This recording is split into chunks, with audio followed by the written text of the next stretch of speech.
Good morning, students. Again, we are here to discuss about the composition of the functions. What is the definition of the composition of the function? Let f a to b and g b to c be two functions. Then the composition of the function f and g denoted by g of f. इसको गॉफ पढ़ते हैं, है क्या? g of f, गॉफ is defined as the function gauge such as a tends to c given by g of f x equals g of x for all x belong to a set having elements x, b set having element of fx that is the image of x, and c set having element of g of x that is image of fx under G. Then function from a to c. What is the graph here? Graph is from a to c,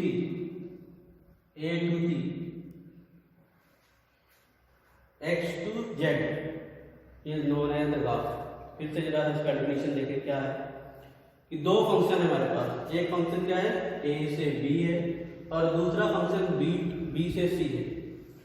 अगर दो ऐसे function हो जिसमें a से b और b से c दोनों में काम क्या है? पहले फंक्शन का कोडोमेन और दूसरे फंक्शन का डोमेन सेम है. What is the common here? Domain of the codomain of the first function and domain of the second function.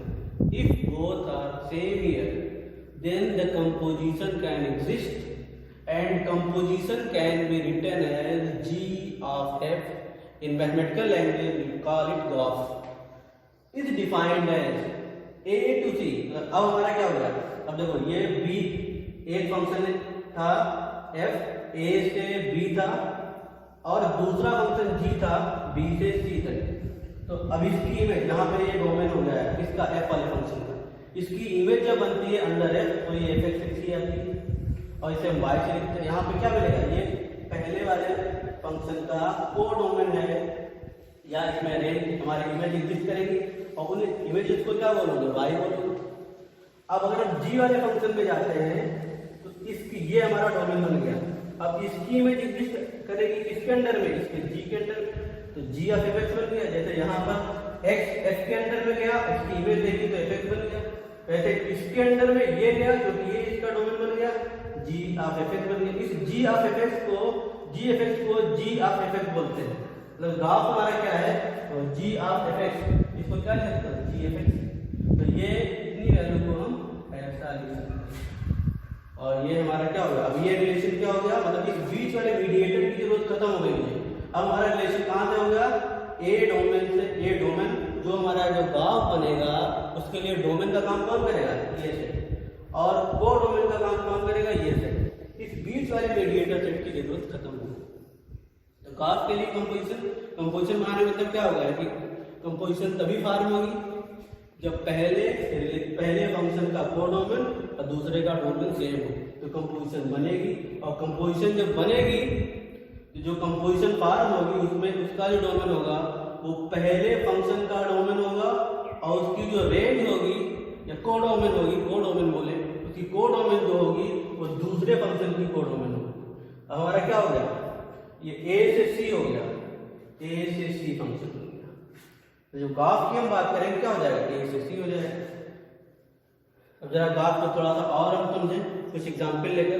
बात मेरी समझ में आ गई होगी कि कंपोजिशन कब फॉर्म होगी? जब पहले फंक्शन का डोमेन पहले फंक्शन का कोडोमेन दूसरे का डोमेन सेम हो तो कंपोजिशन फॉर्म होगी.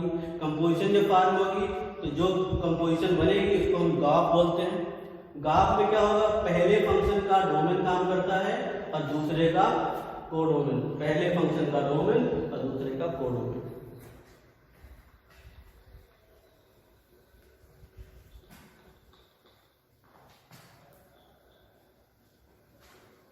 अब जरा कुछ एग्जाम्पल लेकर के और थोड़ा समझें. इसमें हमारी बुक में बुक में एग्जाम्पल नंबर 15 है और ये लिखा है there are two functions let f whose domain is 2, 3, 4, 5. The set of elements having 2, 3, 4, 5, and its codomain is 3, 4, 5, 9. And the function is defined as f2 is making its image 3, f3 is making its image 4, f4 is making its image 4 and 5, making its image on 5. तो अगर हम इसको domain और range के form में represent करते हैं, मतलब इसको हम रोस्टर फॉर्म में इस फंक्शन को लिख दें। मुझे नहीं पता फंक्शन किस तरह डिफाइन किया गया है, लेकिन उसने बता दिया कि 2 की इमेज, यहाँ के 2 की इमेज 3 पे पास हो गई, यहाँ के 3 की इमेज 4 पे, 4 और 5 की इमेज 5। तो हम ऑर्डर पेयर बनाएंगे, 2 3 हो गया, 2 डोमेन हो गया, 3 रेंज बन गई, 3 डोमेन हो गया, 4 रेंज बन गई, 3 डोमेन, इसकी इमेज कहाँ 4 पे, 4 की 5 पर, और 5 की भी 5 पर, 4 की भी 5 पर, 5 की भी 5 पर। एक फंक्शन ऐसा लिखा, फिर दूसरा लिखा है जी,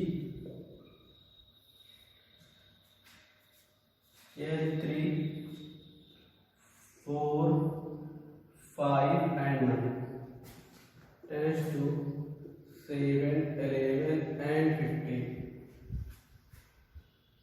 और इसकी इमेज के बारे में बता रहा है कि G3 and G4 make its image on 7, G5 equals G9 equals 11।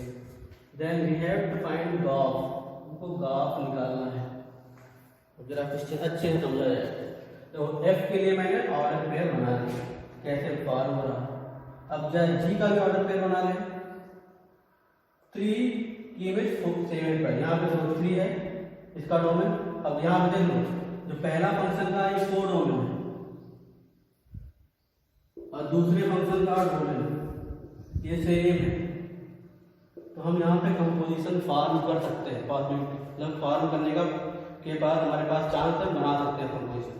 अब जरा देखेंगे 3 की इमेज 7 पर, 4 की इमेज 7 पर, 5 की इमेज 11 पर और 9 की इमेज 11 पर।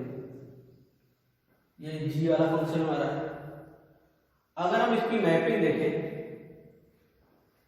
तो मैंने F को भी ऑर्डर पेयर के फॉर्म में लिख लिया और G को भी ऑर्डर पेयर के फॉर्म में लिख लिया। मुझे पता है F का डोमेन कोडोमेन क्या है और G का डोमेन कोडोमेन क्या है, और ये दिख रहा है यहाँ से कि F का कोडोमेन और G का डोमेन दोनों सेम है। It means GAF can be formed here, यहाँ पे GAF हम बना सकते हैं। अब जरा बनाया जाए।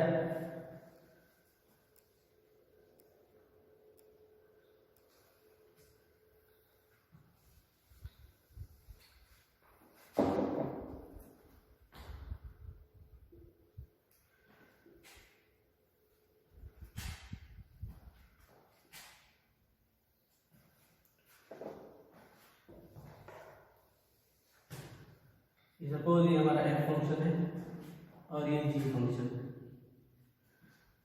f में हमारे पास है 1 2 3 4 5 2 3 4 5 और इसके कोडोमेन में हमारे पास है 3 4 5 एंड 9।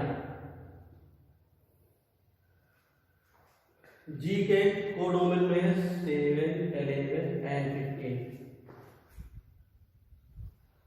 अब 2 की इमेज कहाँ पे फॉर्म हो रही है? पहले f वाले फंक्शन में हमने लिख रखा है 2 3 4 और 2 3 की 2 की इमेज 3 पर और 3 की इमेज 4 पर, 4 की और 5 की इमेज 5 पर।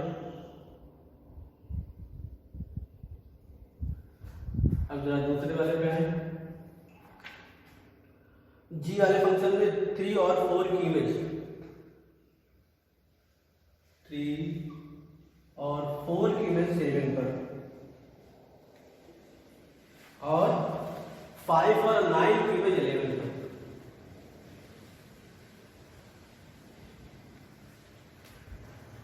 अब मुझे गाफ लिखना है। गाफ क्या होगा, ए टू सी हो जाएगा। अभी अगर हम ए माने, इसे बी माने और इसे सी माने, तो गाफ जो पार होगा वो कहाँ से होगा, ए से सी तक।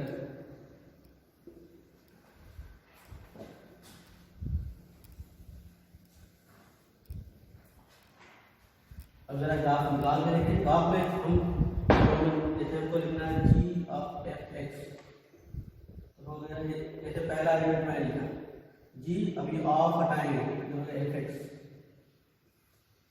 तो जी एफ और एक्स की यहाँ क्या आएगा, पहला एलिमेंट यहाँ 2 दिया मैंने, और 2 की इमेज किसके पास में, 3 में, मतलब F2 क्या होगा, F2 लिखने का मतलब है कि हम 2 की इमेज देखने जा रहे हैं फंक्शन F में। तो अब ये हो गया 3 पर, ये हो गया G3, और G3 की इमेज किस पे है, 7 पे, 7 बने। फिर जैसे इसी तरह से G मैंने लिख दिया F3, और F3 की इमेज किस पे पास है, 4 पे, और 4 की इमेज कहाँ पे बन गई, 7 पे। फिर G यहाँ डोमेन में रहा, डोमेन कहाँ है, एस 4 लिया, F4, 4 की इमेज 5 पर, तो G5 बन गया है, और G5 की इमेज कहाँ पर है, 11 पे। फिर GF5, अब F5 की इमेज कहाँ पे, 5 पर ही, मतलब F इतनी की वैल्यू कितनी हो गई, F5 की इमेज 5 के साथ हो, साथ में G लगा हुआ है, और G5 की इमेज कहाँ पे है, 11 पे। तो अब देखो, इसका अगर मुझे ग्राफ, इसका मुझे डोमेन और रेंज के फॉर्म में लिखना होगा, ऑर्डर पेयर के फॉर्म में इस ग्राफ को लिखना होगा, कैसे लिखोगे, ग्राफ। अब यहाँ डोमेन का काम कौन सा करेगा, ए के एलिमेंट कौन है, 2 3 4 5, और इसकी रेंज कहाँ पे जा रही है, 3 पे। तो अभी हो गया 2 7 3 7 2, डोमेन ये किसके एलिमेंट है, ये ए के एलिमेंट है, और ये किसके एलिमेंट है, ये सी के एलिमेंट है। तो 2 7 3 7 4 11 एंड 5 11, ये क्या हो गया, ये गाफ हो गया। गाफ का डोमेन कोई पूछेगा तो 2 3 4 और 5 हो गया, और रेंज पूछेगा तो 7 और 11 हो गया। को डोमेन पूछेगा तो सी है पूरा पूरा, 7 11 और 15 हो गया। और कोड गाफ का को डोमेन पूछा जाएगा तो 7 11 15, रेंज पूछी जाएगी तो ओनली 7 11, डोमेन पूछी जाएगी तो 2 3 4 और 5। ये गाफ कहाँ से है, इस तरह से बता। एक और क्वेश्चन है, एग्जाम्पल नंबर 15 इसका, मुझे तो लगता है समझ में आया होगा। एक फंक्शन f, दूसरा g, मुझे कंपोजिशन निकालनी थी और उसमें फंक्शन डिफाइन नहीं किया था, और उसकी खाली इमेजेस बता दी थी कि डोमेन और रेंज बताया, डोमेन और को डोमेन बताया था, साथ में इमेजेस बताया था। तो हम इस तरह से उसकी कंपोजिशन निकाल लेंगे। कंपोजिशन निकालने के लिए सबसे जरूरी है कि सबसे पहले हम क्या चेक करेंगे कि पहले फंक्शन का को डोमेन और दूसरे का डोमेन सेम है कि नहीं है। अगर सेम होगा तभी कंपोजिशन बनेगी, और उस कंडीशन में हम कंपोजिशन को इस तरह से निकाल सकते हैं। अब एक क्वेश्चन और है जो फंक्शन के पार्ट में लिखा है, अब इसको देखें कैसे क्या करते हैं। एग्जाम्पल नंबर 16 है,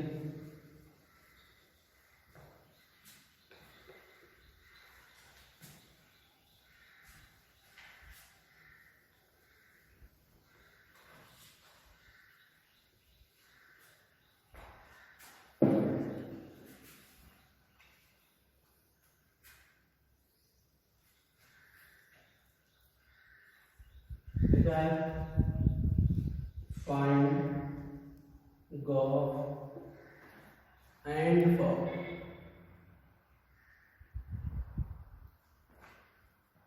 if f r to r and g r to r, are given by fx equals cos x and gx equals 3x square, so that GOF is not equals to GOF. इसमें composition निकालना है और उसके बाद check करना है कि GOF FOG के इक्वल नहीं होगा। जैसे FOG बोलने का क्या मतलब, जैसे मान लेते हैं f था हमारा ये हो गया a b c, तो f ये फंक्शन हो गया था, ये g हो गया था, ये जो फंक्शन एग्जिस्ट करता है इसे हम GOF बोलते हैं। और अगर ऐसा एग्जिस्ट कर जाए इसे हम FOG बोलेंगे। GOF में क्या होता है, a to c होता है, FOG बोलोगे तो c to a हो जाएगा, ये ऐसी रिलेशन।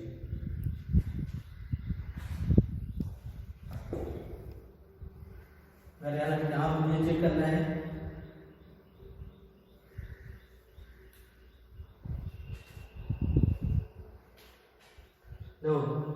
पहले फंक्शन का डोमेन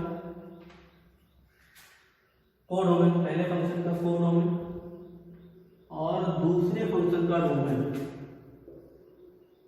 सेम है, मतलब कंपोजिशन एग्जिस्ट कर सकती है, वो GOF फॉर्म में एग्जिस्ट कर सकती है। और जब हम इसको पहले रखेंगे इसको बाद में रखेंगे तो इसका डोमेन, इसका कोडोमेन और इसका डोमेन भी सेम है, तो यहाँ FOG भी बन सकता है। FOG बनाने के लिए क्या करना पड़ेगा, जैसे GOF हम देख रहे हैं तो क्या देख रहे हैं, पहले फंक्शन का डोमेन GOF चेक कर रहे हैं, इसका डोमेन चेक कर, इसका कोडोमेन चेक कर रहे हैं और इसका डोमेन चेक कर रहे हैं, दोनों इक्वल हो गए तो GOF बन गया। GOF के लिए जो f लिखा हुआ है GOF, f बाद में, f का कोडोमेन और g का डोमेन सेम होना चाहिए तो GOF एग्जिस्ट करेगा। और FOG के लिए इसका कोडोमेन और इसका डोमेन सेम होना चाहिए। देखो अगर FOG देखना होगा तो क्या होगा, मतलब ये एग्जिस्ट करेगा नहीं करेगा, इसके लिए बात कर रहा हूँ। तो FOG के लिए g का कोडोमेन कौन सा होगा, ये, और f का डोमेन ये भी दोनों सेम, तो FOG भी एग्जिस्ट कर सकता है, GOF भी एग्जिस्ट कर सकता है। अब ये देखना है कि इसकी वैल्यूज इक्वल आती है कि नहीं आती है, तो जरा देखा जाए। तो GOF g of f(x), इसे हम क्या लिखते हैं, g of f(x). अब f(x) फंक्शन हमारा है क्या, ये cos x, इसकी हम क्या लिख देंगे, g cos x लिख दिया। अब g वाला फंक्शन किस तरह डिफाइन किया गया है, gx इक्वल 3x स्क्वायर, मतलब यहाँ पे जो डोमेन होगा वो 3 के साथ मल्टीप्लाई हो जाएगा इन द टर्म ऑफ स्क्वायर। यहाँ पे x है तो यहाँ x स्क्वायर होने वाला है, यहाँ साइन लिख देते हैं तो 3 साइन स्क्वायर x हो जाता है, या यहाँ पे 4 लिख देते हैं तो 3 इंटू 4 स्क्वायर हो जाता है। उसी तरह से यहाँ पे मैं cos x लिख दूँ तो क्या हो जाएगा, 3 cos स्क्वायर x। इसी तरह से मुझे FOG चेक करना है, f ऑफ gx हो गया, f और gx तुम्हारा क्या है, 3x स्क्वायर। अब जरा f वाले फंक्शन पे जाओ, fx क्या है, cos x है, यहाँ पे जो डोमेन है वो cos का डोमेन बन जा रहा है, यहाँ पे x है तो cos x हो, यहाँ मान लो 2x लिखोगे तो cos 2x हो जाएगा, 3x लिख दिया cos 3x हो जाएगा। इसी तरह से यहाँ पे 3x स्क्वायर है, यहाँ पे cos 3x स्क्वायर हो जाएगा।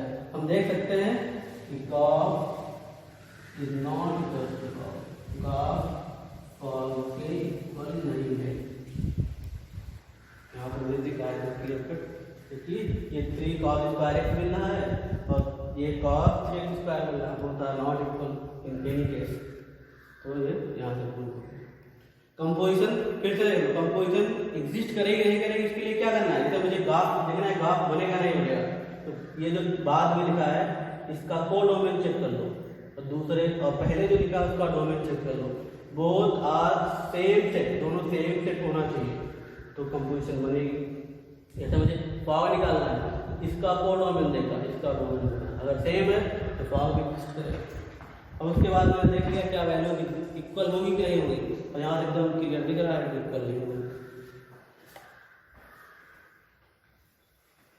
इसमें कुछ एग्जाम्पल्स हैं जो कि rule as a rule use होते हैं। इसमें एग्जाम्पल के टर्म लिख दिया है, लेकिन हम एज ए स्टेटमेंट उन्हें हम इस्तेमाल कर सकते हैं, यूज कर सकते हैं। एज एग्जाम्पल नंबर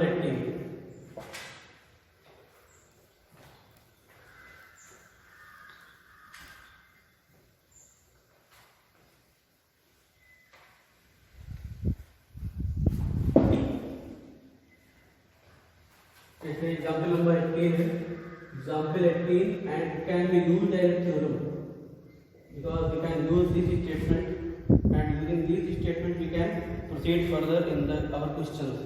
इस statement को लिखकर हम आगे क्वेश्चन में पढ़ सकते हैं, मतलब ये थ्योरम जैसे इस्तेमाल कर सकते हैं। लिखा है so that f a to b and g B to C are 1 1, then graph A to C is also 1 1। अगला चार स्टेटमेंट समझा जाए क्या लिखा है। लिखा है कि दो फंक्शन है f a to b and G B to C. अब देख लो इसका कोडोमेन इसका डोमेन, मतलब कंपोजिशन बन सकती है ग्राफ की कंपोजिशन। अगर फॉग बनाना चाहोगे तो नहीं बनेगा, क्यों? क्योंकि यहाँ पे अब फॉग जब बनाना होगा तो जी का कोडोमेन देखेंगे और एफ का डोमेन देखेंगे, यहाँ दोनों डिफरेंट है, फॉग नहीं बनेगा। तो हम ग्राफ की सारी बात करें कि एफ अगर ए टू बी है और जी बी टू सी है, ये क्या है? ये दोनों, ये 1 1 है दोनों, ये भी 1 1 फंक्शन है, पहला वाला भी और दूसरा वाला भी 1 1 फंक्शन है। तो उस कंडीशन में इनकी कंपोजिशन भी 1 1 बनेगी। अब 1 1 बनाने का प्रोसेस हमारा क्या है, कैसे चेक करते हैं 1 1? दो डिफरेंट एलिमेंट्स की इमेजेस इक्वल करके हम वेरीफाई करते हैं। इमेजेस इक्वल करते हैं, अगर एलिमेंट भी इक्वल हो जाए तो उसे हम 1 1 कंसिडर कर लेते हैं, मान लेते हैं। तो हम जरा सोल्यूशन पे आए।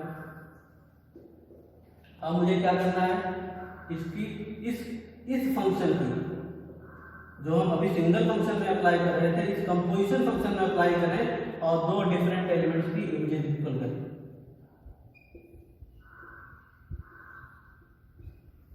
अब यहाँ से जी हटाया, अब ये ऑफ हटाया, fx1 बन जाएगा।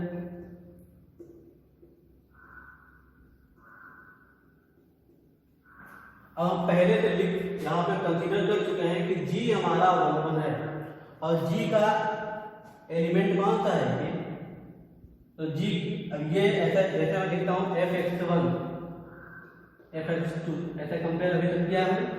ये क्या होते हैं, x1 और x2 क्या होते हैं, f के डोमेन के एलिमेंट होते हैं।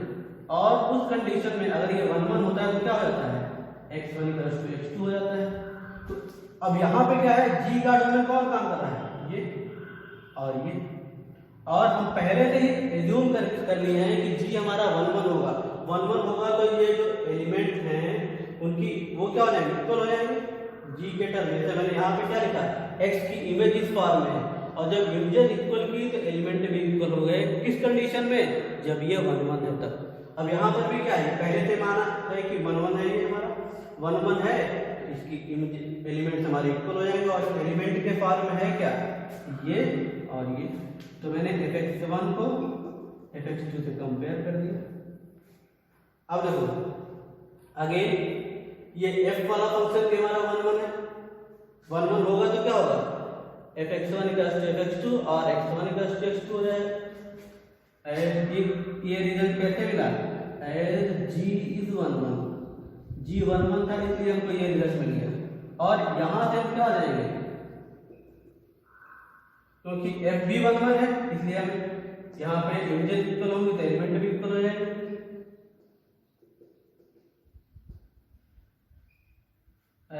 f is 1 1।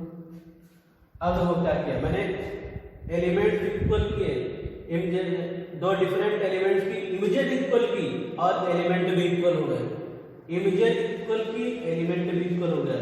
It means that this function about which we are talking about GOF, so GOF is also 1 1। अब ये कंडीशन कब तुम्हें मिली है, जब जिन फंक्शन के लिए हम कंपोजिशन बनाने जा रहे हैं दोनों अलग अलग 1 1 हो, तो उनकी कंपोजिशन जो भी फॉर्म होगी वो भी 1 1 ही होगी। ये रिजल्ट हमारा प्रूव करता है। तो कभी ऐसी जरूरत पड़े कि हाँ पहला फंक्शन भी 1 1 दूसरा भी 1 1, तो हम ये सर्टेनली बोल सकते हैं कि जो कंपोजिशन अगर बन नहीं है उस कंडीशन में तो वो जरूरी 1 1 होगी। एक किसी में और रिजल्ट इसी के बाद की थ्योरम,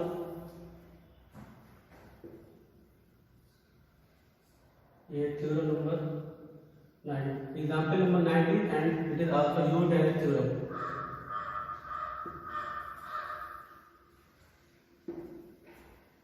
ये क्या है, f a to b and g b to c are onto, then GOF is also onto।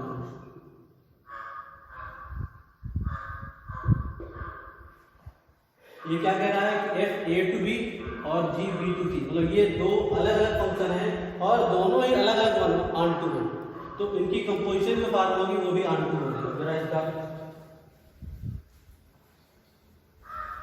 Result देखिए कैसे निकालें, जरा इसको मैपिंग से समझाया जाता है।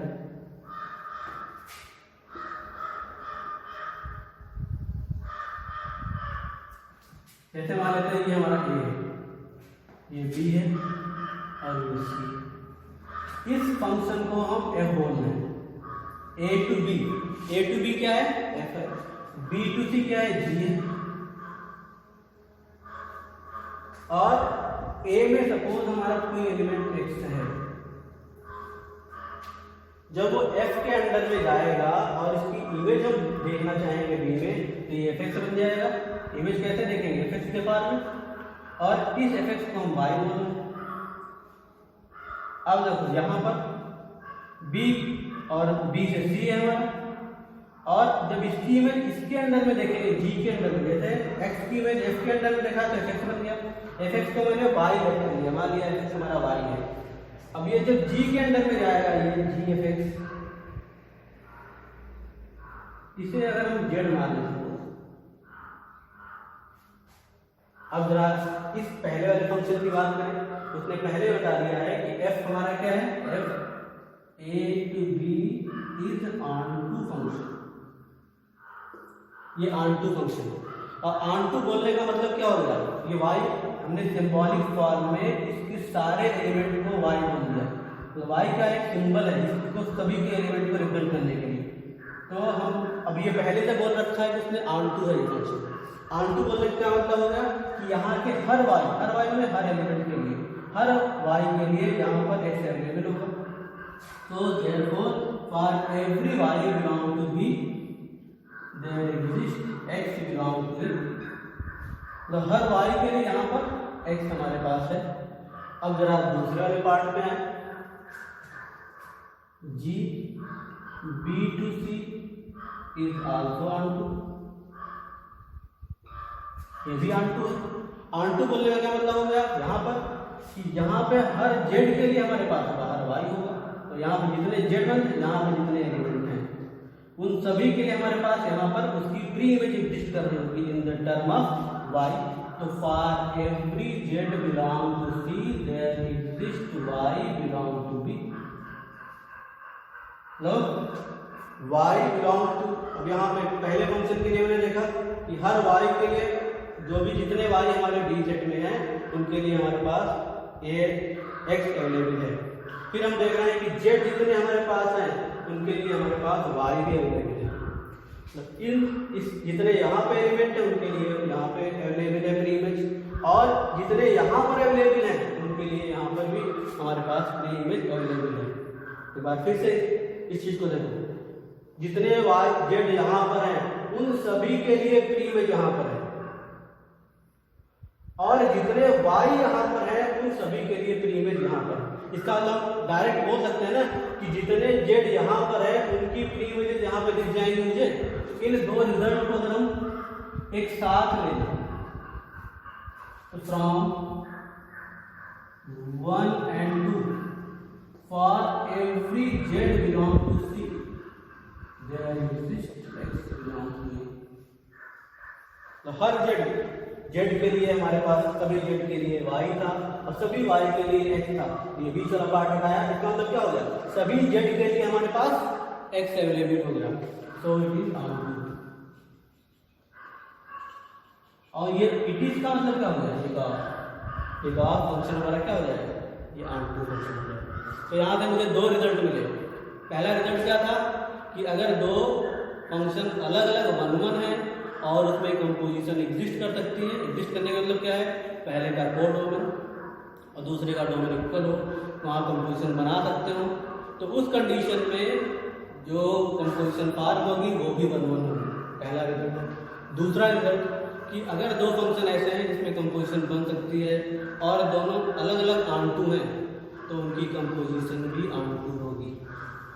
तो ये दो रिजल्ट बड़े इंपॉर्टेंट हैं। And in next video we will talk about we will take more questions on this topic and there are some theorems and in the next video we will talk about the invertible functions. Thank you.